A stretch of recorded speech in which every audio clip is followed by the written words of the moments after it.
if you're married or in a long-term relationship, or if you've ever been married or had a long-term relationship, which I hope is the case for all of you, I want you to think back to your first date.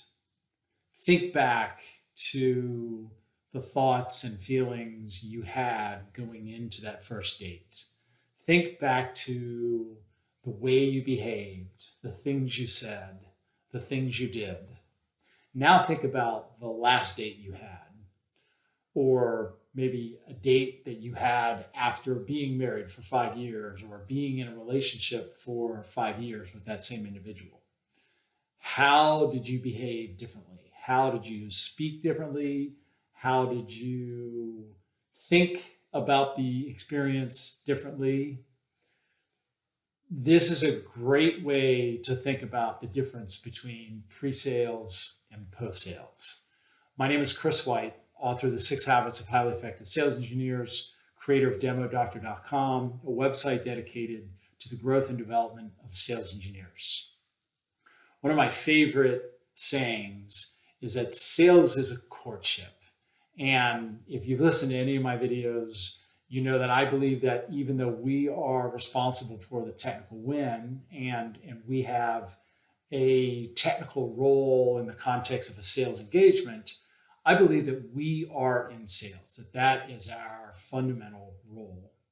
And as such, sales is a courtship, and we need to think of the relationship and the engagement with a prospect or a customer as a courtship. And what does that mean? Again, if you think back to the first date, more than likely, first and foremost, you acted on your best behavior. You did everything you could to put your best foot forward. You did everything you could to show only your good side and sort of minimize any of maybe your own flaws or shortcomings. So how does this specifically translate into the pre-sales engagement? First and foremost, we always put our best foot forward on behalf of ourselves, on behalf of the product, on behalf of our company and our colleagues. We always use our best manners and behave with our best manners. We do not air dirty laundry. We don't confess our sins voluntarily. What do I mean by that? So often I'll hear a sales engineer talking about a specific capability and they'll explain it, but then they'll caveat it with some sort of explanation of its weakness and provide almost cautionary advice where it wasn't necessarily asked for. We need to avoid offering cautionary advice just because we think it might be something that they're thinking about it. Now, let me be clear. We always need to tell the truth. So if they ask a specific question about how something works, then of course we need to tell them.